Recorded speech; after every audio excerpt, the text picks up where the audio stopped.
Avant que tu ne penses que ta vie soit brisée, avant que tu ne crois que tu t'es perdu, avant que tu ne penses que ce déménagement, cet exil, cette rupture d'avec ta ville natale soit une punition, écoute bien ce que je vais te dire. Dieu ne t'a pas éloigné de chez toi, il t'a repositionné. Et il y a une différence abyssale entre ces deux réalités. Genèse 12, verset 1. Le Seigneur dit à Abraham, « Quitte ton pays, ta parenté et la maison de ton père, et va vers le pays que je te montrerai. » 4 mots qui allaient changer l'histoire de l'humanité entière. 4 mots qui ont déclenché le plus grand voyage spirituel jamais réalisé sur cette terre. Et pourtant, Dieu ne lui a pas dit où il allait. Il ne lui a pas montré de carte. Il ne lui a pas promis le confort. Il lui a juste dit « Pars ». Et toi, tu te demandes peut-être pourquoi tu as dû partir, pourquoi cette ville ne te ressemblait plus, pourquoi ces portes se fermaient les unes après les autres là où tu étais, pourquoi tu te sentais comme un étranger dans ta propre famille, dans ton propre pays. Voici ce que peu de gens savent. Ce sentiment d'être déplacé, ce malaise profond, cette impression de ne plus appartenir à l'endroit où tu te trouves, c'est souvent la signature de Dieu sur ta vie. C'est lui qui commence à remuer les fondations pour te préparer à quelque chose d'immense. Comprends bien ce principe. Dans la Bible, presque chaque élu de Dieu, chaque homme ou femme que l'Éternel a choisi pour accomplir quelque chose de grand sur cette terre, a d'abord été soumis à une forme de déplacement. Ce n'est pas un hasard, ce n'est pas une coïncidence, c'est une loi spirituelle que peu d'enseignants osent vraiment développer jusqu'au bout. Mais aujourd'hui, sur Mystère divin des élus, on va aller au fond des choses. Imagine un arbre. Un chêne majestueux planté depuis des années dans un sol familier. Il a ses racines, ses habitudes, son environnement connu. Maintenant, imagine que ce même chêne soit destiné à devenir la colonne d'un palais royal. Tu crois qu'il peut remplir cette fonction là où il a toujours été? Non. Il faut le déraciner, le transporter, le tailler, lui donner une nouvelle forme dans un nouvel espace. Et pendant ce processus, il souffre, il tremble, mais à la fin, il devient ce qu'il était destiné à être, une colonne de gloire. C'est exactement ce que Dieu fait avec ses élus. Et c'est là que tout bascule, parce que la plupart des croyants pensent que le chemin de l'élu est un chemin de stabilité et de confort, que Dieu va te bénir là où tu es, exactement comme tu es et exactement là où tu te trouves. Mais voici ce que l'histoire officielle de la théologie populaire ne te dit pas. Le confort géographique peut être l'ennemi de ta destinée divine. Quand tu es trop à l'aise dans un endroit, tu développes des attachements qui peuvent te rendre sourd à la voix de Dieu. Regarde Abraham. Voici ce que les historiens et les archéologues nous ont révélé sur la ville d'Ur des Chaldéens, sa ville natale. Ur était, vers l'an 2000 avant Jésus-Christ, l'une des villes les plus développées, les plus riches, les plus sophistiquées du monde antique. Des fouilles archéologiques, menées par Sir Leonard Woolley dans les années 1920, ont mis au jour une ville avec des temples gigantesques, des ziggourats, des systèmes d'irrigation avancés, des bijoux en or massif, une classe marchande prospère. Ur n'était pas d'un désert, c'était une métropole. Abraham ne quittait pas la misère, il quittait la prospérité, il quittait la sécurité, il quittait l'honorabilité sociale. Et c'est exactement là que réside la profondeur du sacrifice. Quand Dieu te demande de partir, ce n'est pas toujours depuis un lieu de souffrance. Parfois, il te demande de quitter ton confort, ta réputation, ton statut, tes habitudes, ce qui est familier et sécurisant. Parce que ta destinée ne peut pas se déployer dans le connu. Elle a besoin de l'inconnu pour s'exprimer pleinement. Abraham avait tout à Ur, et c'est précisément parce qu'il avait tout là-bas que le départ était un acte de foi pur, absolu, radical. Hébreux 11, verset 8 dit ceci. « Par la foi, Abraham obéit à l'appel qu'il reçut de partir vers un pays qu'il devait recevoir en héritage, et il partit sans savoir où il allait. » Sans savoir où il allait. Lis ça encore une fois.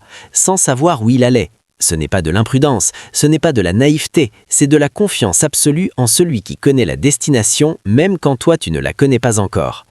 Si ces paroles touchent ton cœur en ce moment, si tu te reconnais dans ce voyage spirituel, laisse une trace de ton passage en commentaire et rejoins notre cercle des membres de Mystère divin des élus en t'abonnant. Chaque jour, on explore ensemble ces mystères que la surface de la foi ne peut pas atteindre. Parlons maintenant de Joseph. Voici ce que peu de gens comprennent vraiment dans l'histoire de Joseph. Ses frères ne l'ont pas vendu, ou plutôt, ils l'ont vendu, oui, mais Dieu les a laissés faire. Et c'est là que ça devient vraiment fascinant. Dieu aurait pu empêcher la trahison, il aurait pu fermer la fosse, il aurait pu rendre les marchands ismaélites sourds aux offres des frères, mais il ne l'a pas fait, parce que Joseph avait besoin d'aller en Égypte, et la seule façon de l'y amener était de le déplacer même violemment. Genèse 50, verset 20. Joseph dit à ses frères, « Vous aviez médité de me faire du mal, Dieu l'a changé en bien, pour accomplir ce qui arrive aujourd'hui, pour sauver la vie à un peuple nombreux. Voilà la révélation. Ce que les hommes appellent trahison, Dieu l'appelle transport. Ce que les hommes appellent exil, Dieu l'appelle repositionnement. Ce que les hommes appellent la fin, Dieu l'appelle le début. Joseph avait 17 ans quand il a été vendu. Il avait des rêves, oui, des rêves où le soleil, la lune et 11 étoiles se prosternaient devant lui. Mais il était encore brut, encore naïf, encore non formé pour la grandeur qui l'attendait. L'Égypte allait être son école, une école impitoyable, douloureuse, injuste en apparence. La maison de Potiphar, la prison, les faux espoirs, les années d'oubli, mais chaque étape de ce parcours était une formation divine pour un trône. Et regarde ce détail que les archéologues confirment. La période où Joseph aurait vécu en Égypte correspond à l'époque des Hyksos, ces pharaons d'origine sémique qui régnèrent à l'Égypte entre 1550 et 1550 ans environ. Des dirigeants d'origine étrangère, comme Joseph. Ce contexte historique rend encore plus crédible qu'un Hébreu ait pu s'élever au rang de vice-roi dans cette Égypte précise à cette époque précise. Dieu n'avait pas juste choisi un homme, il avait choisi le bon homme pour le bon pays au bon moment de l'histoire. Et que dire de Moïse? Lui aussi a connu 3 déplacements majeurs avant d'accomplir sa mission. D'abord les roseaux du Nil, placés dans un panier par sa mère pour lui sauver la vie. Puis le palais de Pharaon, où il a grandi comme un prince d'Égypte. Puis Madian, le désert, 40 ans à garder des chevaux après avoir fui l'Égypte suite au meurtre d'un surveillant. Écoute bien ceci. Moïse avait reçu l'éducation la plus sophistiquée du monde antique dans le palais de Pharaon. Les historiens nous disent que les princes égyptiens recevaient une formation en astronomie, en mathématiques, en stratégie militaire, en administration, en arts oratoires. Moïse connaissait les rouages du pouvoir égyptien de l'intérieur, il parlait la langue du maître, il connaissait les codes du palais, mais il ne connaissait pas encore le désert, et c'est dans le désert de Madian qu'il allait devoir conduire tout un peuple.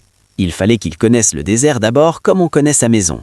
Il fallait qu'il apprenne la géographie du terrain, les sources d'eau cachées, les chemins praticables, les saisons du vent. 40 ans de déplacement géographique pour 40 ans de formation divine. Et c'est là que tout bascule, au buisson ardent. Exode 3, verset 2. L'ange de l'Éternel lui apparut dans une flamme de feu au milieu d'un buisson. Dieu n'est pas apparu à Moïse dans le palais de Pharaon, il n'est pas apparu dans les salles de fête, ni dans les bibliothèques royales, il est apparu dans le désert, dans l'isolement, dans l'éloignement de tout ce qui était familier et confortable. Pourquoi ? Parce que dans le désert, Moïse n'avait plus le bruit de l'Égypte dans les oreilles, il pouvait enfin entendre. Prends un moment pour y réfléchir. Peut-être que ce déplacement dans ta vie, cet isolement que tu vis, cet éloignement de tout ce que tu connaissais, c'est ton buisson ardent qui t'attend au tournant. Partage cette vidéo avec quelqu'un qui en a besoin aujourd'hui. Et si tu n'es pas encore abonné à Mystère divin des élus, c'est le moment de rejoindre cette famille qui cherche la profondeur du divin. Maintenant, allons explorer un personnage souvent sous-estimé dans les discussions sur les élus. Ruth, moabite de naissance, étrangère par culture, veuve par le destin. Voici ce que peu de gens voient dans son histoire. Ruth n'était pas israélite, elle n'appartenait pas au peuple de l'Alliance, elle venait de Moab, une nation que les Israélites regardaient avec méfiance, voire mépris. Et pourtant, c'est elle que Dieu a choisie pour être dans la lignée directe du Messie. Matthieu 1, verset 5, la cite nommément dans la généalogie de Jésus-Christ. Mais pour accomplir ce destin, Ruth devait partir, elle devait quitter Moab, quitter ses dieux, quitter sa culture, quitter les tombes de son mari et de son beau-père, quitter sa mère et suivre une belle-mère endeuillée dans un pays inconnu avec rien d'autre comme bagage que sa loyauté et sa foi naissante. Ruth 1, verset 16. « Où tu iras, j'irai. Où tu t'arrêteras, je m'arrêterai. Ton peuple sera mon peuple et ton Dieu sera mon Dieu. » C'est l'une des déclarations de foi les plus puissantes de tout l'Ancien Testament. Et elle vient d'une femme que personne n'attendait, une étrangère, une veuve, une déplacée. Et c'est exactement là que Dieu l'a saisie, dans son déplacement, dans sa rupture avec l'Ancien, dans sa décision radicale de laisser derrière soi ce qui était familier pour marcher vers l'inconnu avec foi. Voici ce que l'histoire officielle de la théologie populaire ne te dit pas. Les archéologues qui ont étudié la région de Moab et de Bethléem confirment que ces deux zones étaient séparées par une différence culturelle, religieuse et sociale très marquée. Bethléem était une communauté israélite avec des lois strictes sur la propriété, le mariage, le glanage. Ruth arrivait dans une société dont elle ne connaissait pas les codes. Elle était littéralement une étrangère sans droits légaux. Et c'est dans cette vulnérabilité totale que Boaz l'a notée, pas en dépit de sa condition de déplacée, mais à travers elle.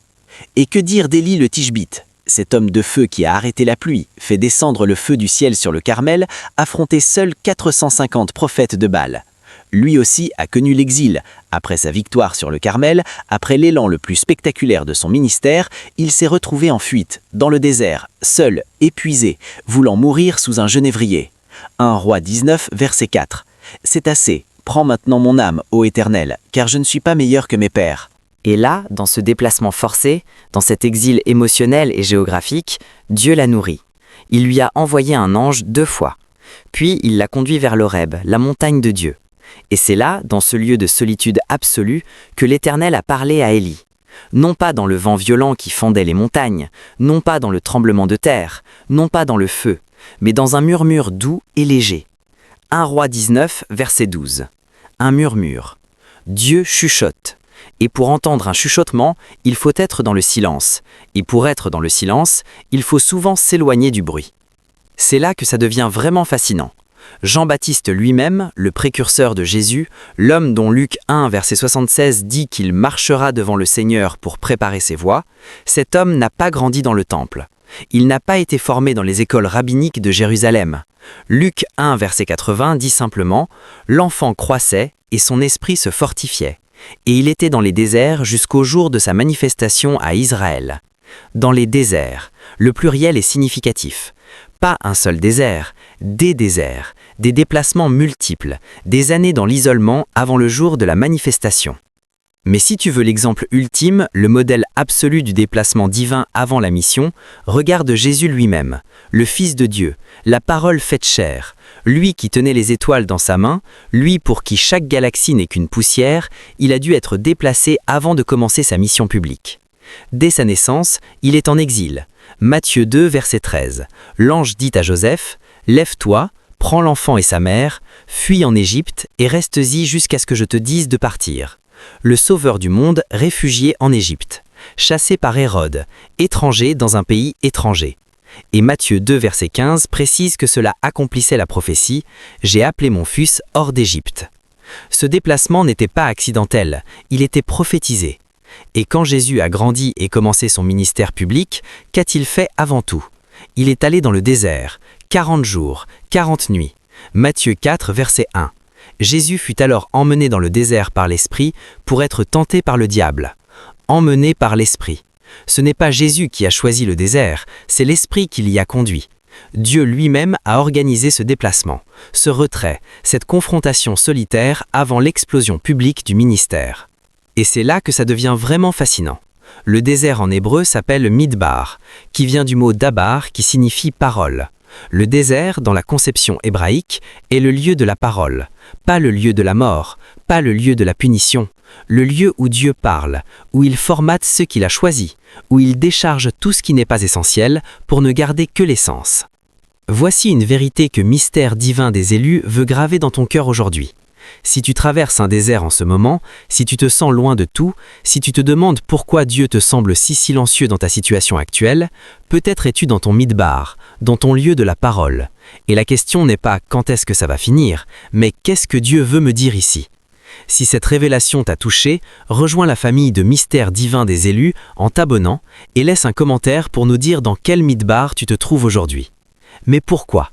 Tu te demandes peut-être pourquoi ce déplacement est si souvent nécessaire, pourquoi Dieu ne peut pas former ses élus sur place, pourquoi l'exil, la rupture géographique, l'éloignement doivent être des étapes obligatoires. Voici ce que peu de gens osent dire clairement sur l'identité locale comme un piège pour l'élu. Dans ta ville natale, tu es défini par ce que tout le monde sait de toi. Tu es le fils d'un pèl, tu es le celui qui a grandi dans tel quartier, tu es le celui qui a fait telle erreur il y a 10 ans. Les regards de ceux qui te connaissent depuis toujours te gardent prisonnier d'une version de toi-même qui n'est plus toi.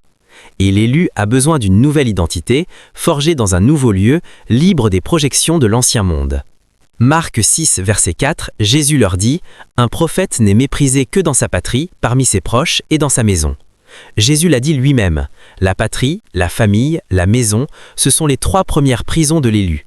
Pas parce que ces endroits sont mauvais en eux-mêmes, mais parce que ceux qui te connaissent te voient encore avec les yeux du passé. Ils ne peuvent pas voir la version de toi que Dieu est en train de créer.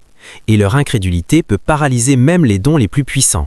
Marc 6, verset 5 dit même cela à propos de Nazareth, « Et il ne put faire là aucun miracle à cause de leur incrédulité. » L'incrédulité de ceux qui te connaissent peut limiter ton onction. C'est une vérité brutale. C'est une vérité que les théologiens n'aiment pas trop développer parce qu'elle remet en question la vision romantique de la famille et de la communauté dans le parcours de foi. Mais c'est biblique, c'est documenté.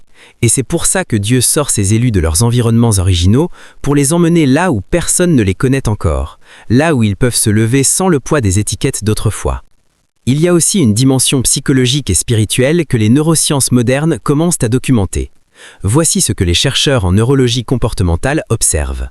Quand un être humain est dans un environnement familier, son cerveau fonctionne en mode automatique. Les connexions neuronales sont établies, les routines sont gravées, les réflexes prennent le dessus sur la réflexion consciente. Mais quand il est dans un environnement nouveau, le cerveau doit créer de nouvelles connexions. Il se réactive, il devient plus alerte, plus plastique, plus créatif. Ce que les scientifiques appellent la neuroplasticité adaptative. Et c'est exactement ce que Dieu savait avant que les neuroscientifiques ne le découvrent. Un élu dans un environnement nouveau est un élu qui doit dépendre de Dieu pour tout. Pour la nourriture, comme Abraham en Canaan, pour la protection, comme Joseph en Égypte, pour la direction, comme les Hébreux dans le désert. Quand tu ne connais pas les rues, quand tu ne parles pas encore bien la langue, quand tu n'as pas encore de réseau humain établi, ta prière devient différente, plus intense, plus sincère, plus désespérée dans le sens noble du terme.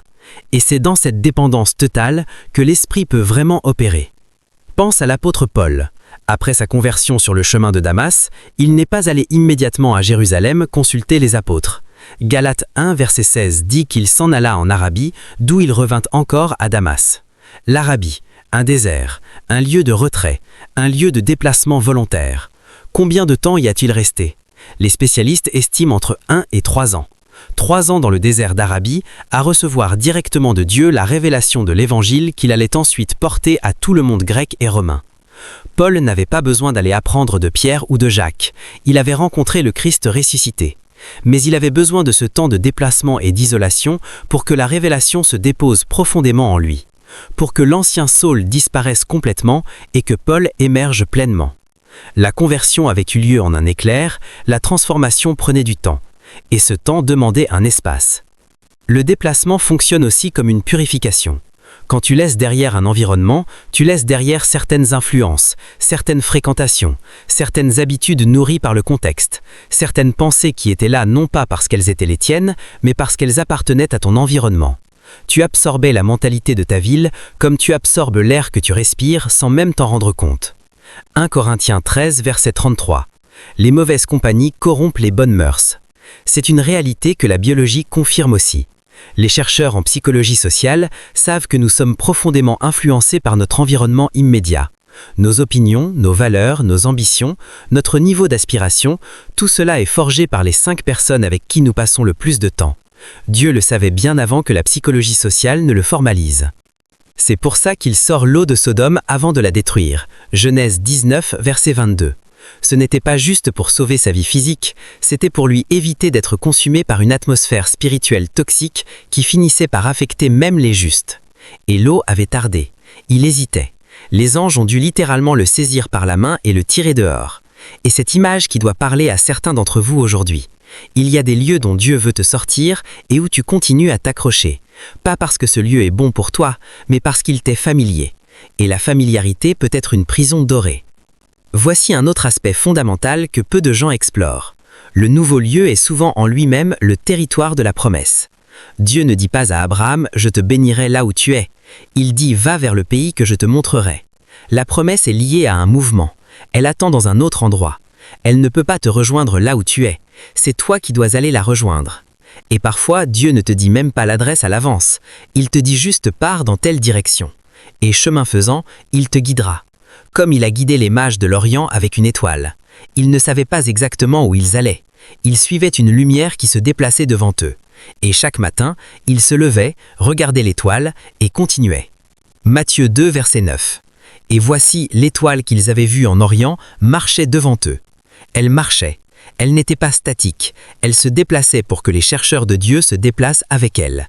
Et ça, c'est une image magnifique de la relation entre l'élu et sa destinée. Ta destinée marche devant toi. Elle ne vient pas s'asseoir là où tu es et attendre que tu sois prêt. Elle avance, et ton rôle est de la suivre même quand le chemin est incertain, même quand les provisions semblent insuffisantes, même quand l'étoile disparaît temporairement dans les nuages. Il faut aussi parler de la solitude du déplacement, parce que c'est là que beaucoup d'élus abandonnent. Ce n'est pas la souffrance physique qui les brise, c'est la solitude, l'incompréhension, l'isolation. Être dans un nouveau pays, une nouvelle ville, loin de ceux qui nous comprennent, qui parlent notre langue spirituelle, qui nous voient vraiment, c'est un poids considérable. L'apôtre Paul en parle dans 2 Timothée 4, verset 16. « Lors de ma première défense, personne ne m'a assisté. Tous m'ont abandonné. Tous m'ont abandonné. L'homme qui a écrit une grande partie du Nouveau Testament. L'homme qui a fondé des églises à travers tout l'Empire romain. L'homme qui a connu le 3e ciel. Cet homme a aussi connu l'abandon total, la solitude absolue. Et il a continué. Et c'est exactement là que Dieu peut être connu d'une façon qu'aucune communauté, aucune église, aucune famille ne peut te faire connaître. Dans la solitude du déplacement, il n'y a plus de filet de sécurité humain, plus de consolation immédiate, plus de regard bienveillant d'un proche. Et dans ce vide, si tu choisis de regarder vers l'eau plutôt que de sombrer dans l'amertume, tu découvres une présence divine si tangible, si concrète, si personnelle, qu'elle transforme ta conception même de ce que signifie ne pas être seul. Psaume 139, verset 7. Où irai-je loin de ton esprit? Où fuirai-je loin de ta face? Nulle part, c'est la réponse. Tu ne peux pas t'éloigner de Dieu en te déplaçant, mais tu peux, dans ce déplacement, le découvrir sous un angle que tu n'aurais jamais pu voir depuis ta zone de confort. Chaque vidéo sur cette chaîne est pensée pour aller chercher ces vérités profondes que la surface de la foi ne révèle pas. Si tu n'es pas encore de la famille, abonne-toi à Mystère divin des élus et active la cloche de notification pour ne manquer aucun épisode. Et dis-nous en commentaire, est-ce que tu vis ou as-tu vécu un déplacement que tu commences à comprendre différemment après cette vidéo? Il y a une dernière dimension que je veux explorer avec toi, le timing du déplacement divin. Dieu ne déplace pas ses élus n'importe quand. Il y a un moment précis dans le calendrier de l'Éternel où le déplacement est ordonné. Et souvent, ce moment nous semble le pire possible. Le moment où on pensait que ça allait enfin décoller là où on était. Le moment où on avait enfin commencé à se sentir à l'aise. Le moment où les investissements humains semblaient sur le point de porter des fruits. C'est souvent à ce moment précis que Dieu dit « Maintenant, pars ». Pourquoi? Parce que si tu pars dans la misère, tu pars avec un cœur déchiré et une partie de toi cherchera toujours à revenir pour récupérer ce qui semblait perdu. Mais si tu pars au sommet, si tu pars quand les choses commençaient à s'arranger, alors le départ est véritablement un acte de foi. C'est là que ton attachement au lieu est testé dans sa forme la plus pure. Et voici ce que peu de gens remarquent dans l'histoire d'Abraham. Il avait 75 ans quand il a quitté Haran. 75 ans. Il avait déjà vécu 3/4 de siècle dans cet environnement. Il avait des habitudes enracinées depuis des décennies. Il avait probablement un réseau commercial établi, des relations sociales profondes, une réputation construite. Et c'est à 75 ans que Dieu l'a dit « Pars ». Parce que la mission de Dieu n'a pas d'âge. La destinée divine n'a pas de date d'expiration. Si Dieu te dit de partir aujourd'hui, même si tu as 50, 60, 70 ans, le départ reste valide. Le moment est toujours le bon quand c'est Dieu qui l'ordonne. Et puis vient la restauration. Parce que le déplacement n'est pas la fin. Il n'est jamais la fin. Il est le chemin. La destination est toujours plus grande, plus belle, plus significative que l'endroit d'où tu es parti. Aucun élu dans la Bible n'a terminé son parcours dans l'exil. Tous ont connu une forme de retour, de restauration, de glorification. Abraham est devenu le père d'une nation qui compte aujourd'hui plusieurs milliards de descendants spirituels à travers les 3 grandes religions monothéistes. Joseph est devenu le vice-roi d'Égypte et a sauvé des millions de personnes. Moïse a conduit tout un peuple vers la liberté. Ruth est devenue l'arrière-grand-mère du roi David et l'ancêtre du Christ. Paul a planté l'évangile dans tout l'Empire romain et ses lettres sont lues 2000 ans plus tard dans chaque coin du monde. Ce n'est pas une coïncidence, c'est un schéma, le schéma divin de la formation par le déplacement. Départ, formation, accomplissement. Et à chaque fois, l'accomplissement dépasse infiniment ce qui aurait été possible si l'élu était resté là où il était au départ. Romains 8, verset 28, nous savons du reste que toute chose concourt au bien de ceux qui aiment Dieu, de ceux qui sont appelés selon son dessein. Toute chose, même le déplacement douloureux, même l'exil incompris, même la rupture géographique, même les années de désert, toutes ces choses concourent, elles travaillent ensemble, en arrière-plan, invisiblement, pour un bien que nous ne pouvons pas encore voir, mais que Dieu orchestre avec une précision absolue. Alors aujourd'hui, si tu es loin de chez toi, si tu vis dans une ville ou un pays qui n'est pas le tien, si tu te demandes pourquoi Dieu t'a arraché à ce qui était familier, sache ceci, tu n'es pas perdu, tu n'es pas puni, tu n'es pas oublié. Tu es en transit divin. Tu es dans la phase de déplacement qui précède toujours l'accomplissement dans la vie des élus de Dieu. Ne regarde pas en arrière comme la femme de Lot. Genèse 19, verset 26. Elle a regardé en arrière et est devenue une statue de sel, figée dans le passé, incapable d'avancer. Ne laisse pas la nostalgie de l'ancien te transformer en statue dans ton déplacement actuel. Regarde vers l'avant, vers l'étoile qui marche devant toi, vers la promesse que Dieu a déposée dans le nouveau lieu qu'il a préparé pour toi. Et souviens-toi de ce que l'ange a dit à Jacob quand il luttait dans la nuit, seul, loin de sa terre natale, à Pénuel. Genèse 32, verset 28. Ton nom ne sera plus Jacob, mais tu t'appelleras Israël, car tu as lutté avec Dieu et avec des hommes, et tu as été vainqueur. Le déplacement, la solitude, la lutte nocturne, tout cela lui a valu un nouveau nom, une nouvelle identité, une nouvelle puissance. C'est dans le lieu du déplacement que tu reçois parfois le nom que Dieu t'a préparé depuis l'éternité. Alors je te pose cette question pour terminer, une question que je veux que tu portes avec toi cette semaine, une question qui peut changer ta façon de vivre ton déplacement. Et si là où tu es aujourd'hui, dans cette ville, dans ce pays, dans cet isolement apparent, n'était pas le lieu de ton exil, mais le lieu de ton couronnement? La prochaine vidéo va explorer un mystère encore plus profond sur les élus. Pourquoi certains élus sont gardés dans l'obscurité pendant des décennies avant leur révélation publique, et comment ce temps d'obscurité est en réalité le temps de la plus grande formation divine. Tu ne veux pas manquer ça. Reste connecté à Mystère divin des élus.